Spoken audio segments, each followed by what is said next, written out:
Jepang adalah sebuah anomali. Kita mengenalnya sebagai puncak dari rasionalitas manusia. Sebuah negeri di mana kereta datang tepat di detik yang dijanjikan, di mana robot melayani kopi, dan cahaya neon Shinjuku seolah-olah menghapus kegelapan malam. Di sini, logika adalah panglima. Namun, cobalah matikan lampu-lampu neon itu sejenak. Berjalanlah sedikit lebih jauh ke arah gang-gang sempit di Kyoto, atau masuklah ke dalam gedung-gedung perkantoran tinggi di pusat Tokyo.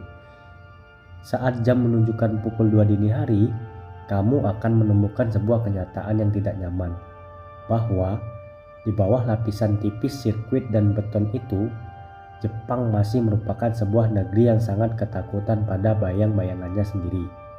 Bagaimana mungkin sebuah bangsa yang menaklukkan teknologi masih merasa perlu memberikan persembahan pada roh-roh di puncak gedung pencakar langit? Kenapa di tengah kemajuan medis yang luar biasa, kutukan dan hal-hal tabu masih memiliki kekuatan untuk menghentikan pembangunan sebuah proyek infrastruktur?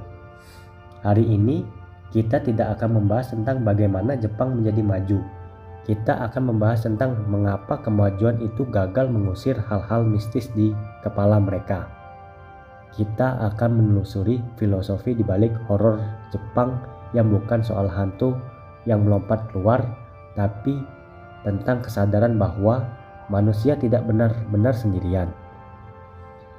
Sejarah mencatat bahwa Jepang dipaksa untuk modern saat kapal-kapal hitam Commodore Perry datang di abad ke-19. Jepang sadar kalau mereka tidak menjadi rasional, mereka akan hancur. Maka mereka melakukan lompatan iman. Mereka mengganti pedang dengan mesin, mengganti kimono dengan jas, tapi disinilah letak paradoksnya.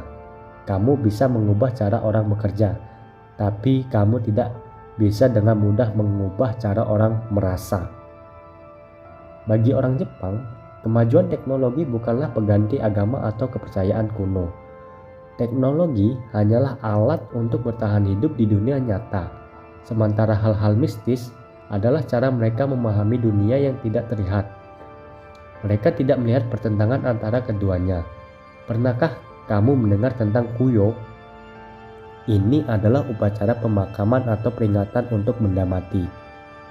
Di Jepang modern, ada upacara pemakaman untuk jarum jahit yang patah, untuk robot anjing yang sirkuitnya sudah mati, bahkan untuk naskah drama yang tidak jadi diproduksi. Bagi logika barat, ini adalah kebodohan. Tapi, bagi filosofi Jepang, setiap benda memiliki kami atau roh. Modernitas bagi Jepang bukanlah tentang meninggalkan tahayul, tapi tentang bagaimana membawa roh-roh kuno itu ke dalam dunia digital. Mereka tidak mengusir hantu, mereka memberi hantu itu tempat tinggal di mesin. Akar dari semua ini adalah Shinto, sebuah kepercayaan tanpa kitab suci, tapi memiliki ribuan perasaan. Shinto mengajarkan bahwa ada 8 juta dewa atau Yaoyorozu no Kami. Mereka ada di pohon, di sungai, di batu, dan mungkin di dalam motherboard komputer dan HP kalian. Hal ini menciptakan sebuah konsep tentang hal tabu yang sangat kuat. Di Jepang, ada sesuatu yang disebut kagare, ketidaksucian atau polusi spiritual.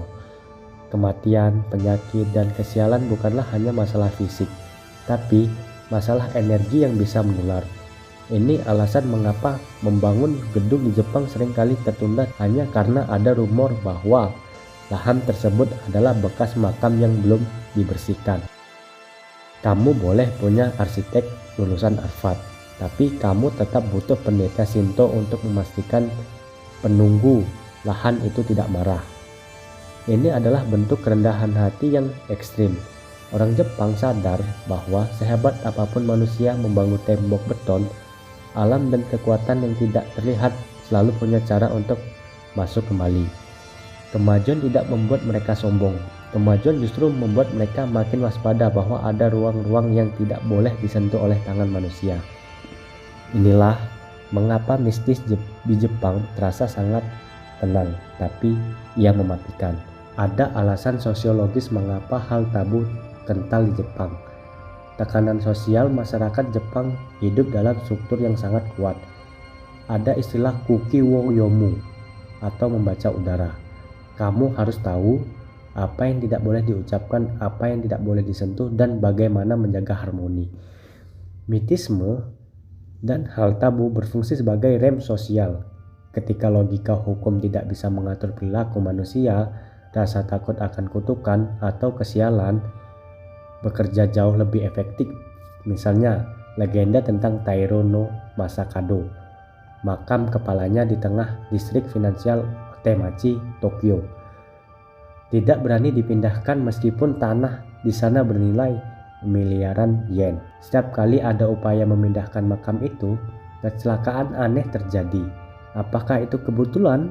Mungkin, tapi di Jepang kebetulan adalah cara Tuhan menyuruh kita untuk berhenti. Rakyat Jepang yang modern tetap memegang hal mistis karena itu adalah satu-satunya pelarian di dunia yang terlalu mekanis. Di dunia di mana mereka harus menjadi robot produktif selama 12 jam sehari, percaya pada hantu atau keberuntungan zodiak adalah pengingat bahwa mereka masih manusia yang punya rasa takut dan harapan. Jadi, apa yang bisa kita pelajari dari Jepang? Mungkin kita selama ini salah mengartikan kata maju. Kita sering menganggap maju berarti meninggalkan masa lalu, menghapus tahayul, dan menyembah sains secara buta. Jepang menunjukkan jalan lain, bahwa menjadi modern bukan berarti membunuh hantu-hantu kita. Menjadi maju adalah tentang membangun masa depan setinggi mungkin tanpa pernah mencabut akar yang tertanam jauh di bawah tanah yang gelap. Rakyat Jepang tetap mistis bukan karena mereka bodoh atau tertinggal. Mereka mistis karena mereka tahu bahwa ilmu pengetahuan punya batas, sedangkan materi tidak. Mereka sadar bahwa cahaya neon yang paling terang sekalipun selalu menciptakan bayangan yang paling gelap. Mungkin justru karena mereka tetap memelihara rasa takut pada hal tabu, itulah mereka tetap bisa menjadi manusia di tengah dunia yang makin tidak manusiawi. Karena pada akhirnya yang membedakan kita dengan robot bukan hanya kecerdasan kita, tapi kemampuan kita untuk merasa merinding saat melewati sebuah gerbang tua yang sepi.